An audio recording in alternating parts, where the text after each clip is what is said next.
이스라엘과 하마스 간의 휴전을 논의하기 위한 협상이 다시 열립니다. 과연 이번에는 실질적인 결과를 도출해낼 수 있을지 국제부 취재기자 연결해 알아봅니다. 신용진 기자. 네, 국제부입니다. 네, 휴전 협상 언제 어디서 하는 건가요? 현지 시간으로 31일 이집트 카이로에서 가자지구 휴전 협상이 재개됩니다. 로이터 통신이 이집트 국영 알카이라 TV를 인용해서 이같이 보도했습니다.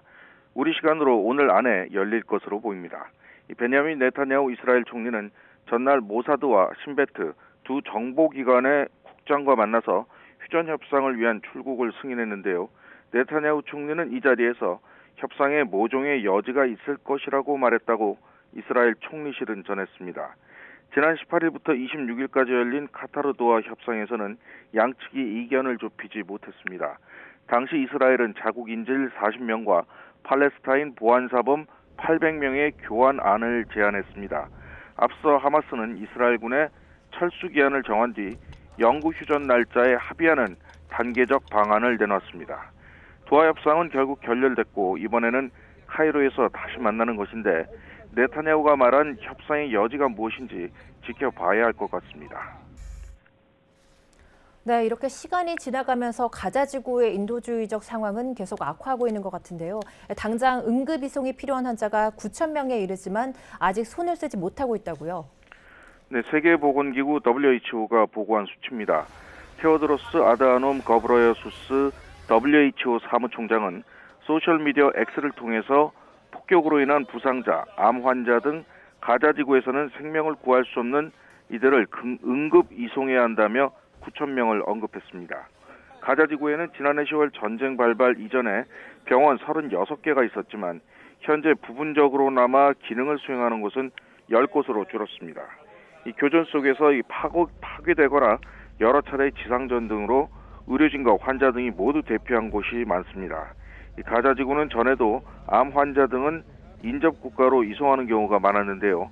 그런데 이 전쟁 이후에는 가자지구 전체가 통제되면서 환자 이송이 매우 어려워졌습니다. 테오드로스 사무총장은 전쟁 발발 이후에 가자지구 남단의 라파를 통해서 해외로 옮기는 환자는 3,400명 정도인데 이보다 훨씬 많은 환자를 이송해야 한다며 이스라엘의 승인을 촉구했습니다. 네, 얼마 전에는 바닷길을 이용해서 가자지구로 구호 식량이 처음으로 전달이 됐는데 이 두 번째 항해가 시작됐다고요?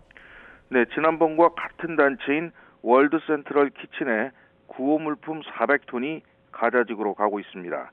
AFP 통신에 따르면 국제 구호 단체인 월드 센트럴 키친은 현지 시간 30일 쌀과 파스타, 밀가루, 통조림 등 100만 끼 이상의 식량과 생필품을 실은 선단이 키프로스의 라르나카 항구에서 출항했다고 밝혔습니다.